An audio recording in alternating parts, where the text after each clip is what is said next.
नमस्कार प्यारे छात्रों, स्वागत है आपका स्टडी गुरु चैनल पर। आज की वीडियो हमारी जीव विज्ञान वार्षिक पेपर के सॉल्यूशन को लेकर होने वाली है। जैसा कि आप सभी जानते हैं, आज जीव विज्ञान का पेपर यानी कि बायोलॉजी का पेपर था और हमें उम्मीद है कि आप इस पेपर में अच्छा करके आए होंगे।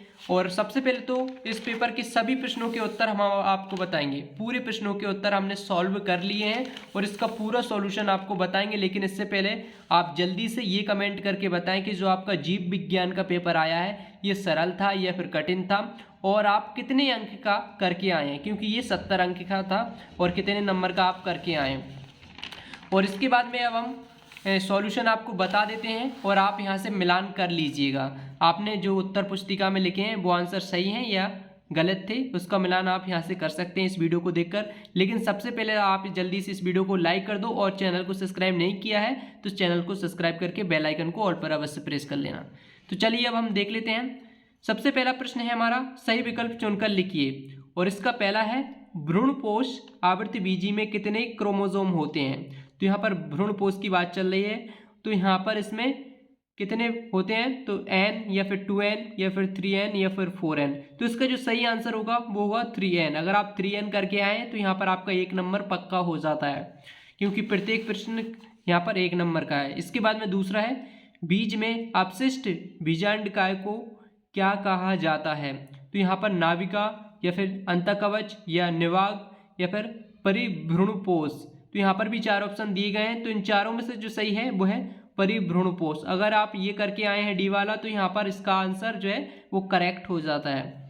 और इसके बाद में है दूसरा, इसके बाद में तीसरा है, सिकल सेल एनीमिया यानी कि दात्र कोशिका और अरक्ता में ग्लूटेमिक अम्ल और बेलिन द्वारा प्रतिस्थापित हो जाता है। निम्नलिखित में से कौन सा एक त्रिक कूट बेलिन के लिए है।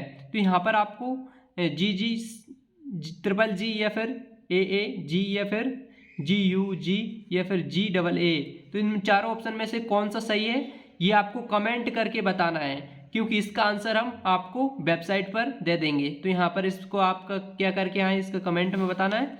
और इसके बाद में छात्रों प्रश्न नंबर 4, यहाँ पर मलेरिया के मच्छर द्वारा रुधिर में निर्मुक्त उत्पादन जो ठंड तथा बुखार उत्पन्न करता है। तो यहाँ पर भी आपको 4 ऑप्शन देखने को मिलेंगे, लेकिन इसका सही आंसर जो है वो है हीमोजॉइन। अगर आप हीमोजॉइन करके आए तो यहाँ पर आपका 1 नंबर और पक्का हो जाता है।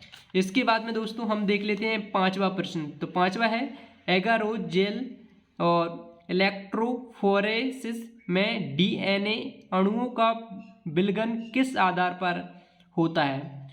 और इसके बाद में यहाँ पर इसमें भी 4 ऑप्शन देखने को मिलेंगे, केवल आवेश के आधार पर या फिर केवल माप आकार या फिर केवल आयतन या फिर आवेश और आकार। तो इसका जो सही आंसर है वो है केवल माप आकार। अगर आप ये करके आए तो आपका आंसर बिल्कुल करेक्ट है और आपको 1 नंबर और पक्का हो जाता है। इसके बाद में देख लेते हैं हम अगला प्रश्न। तो अगला जो प्रश्न है वो है, माइकोराइजा उदाहरण है।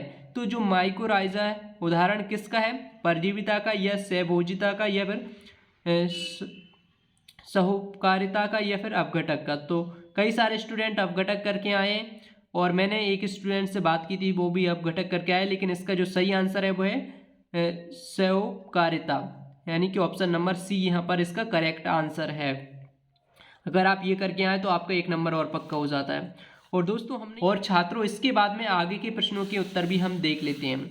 यहाँ पर आप देख पा रहे होंगे जो प्रश्न क्रमांक 2 है, रिक्त स्थानों की पूर्ति कीजिए। तो ये जो सभी रिक्त स्थानों यानी कि पहले वाले रिक्त स्थान में आपको क्या भरना है, सेकंड वाले में क्या भरना है, थर्ड वाले में क्या भरना है, सभी के आंसर हमने लिख कर रखे हैं। वो कहाँ पर लिख कर रखे हैं और आप कैसे देखोगे। आगे के सभी प्रश्नों के उत्तर देखने के लिए सबसे पहले आपको गूगल पर आ जाना है, और गूगल पर आने के बाद में यहाँ पर आपको सर्च करना है एग्जामदीप। यहाँ पर आपको एग्जामदीप कुछ इस प्रकार से यहाँ पर लिख देना है एग्जामदीप। जैसे ही आप एग्जामदीप लिखोगे ना तो सबसे टॉप पर जो वेबसाइट आपको देखने को मिलेगी, यहाँ पर आप देख सकते हैं examdeep.com करके। तो इसी वेबसाइट पर आपको क्लिक करना है, और इस वेबसाइट पर क्लिक करने के बाद में आपको इस वेबसाइट पर आने के बाद में class 12th biology paper solution का आर्टिकल ओपन कर लेना है यहाँ से ढूंढकर। तो तो ये इसी यहाँ पर काफ़ी सारे आर्टिकल आपको मिल जाएंगे, लेकिन आपको class 12th biology paper solution का आर्टिकल देखना है और उस आर्टिकल से आप पूरा प्रश्न पत्र के आंसर देख सकते हैं। चलिए मिलते हैं नेक्स्ट वीडियो में। Thanks for watching.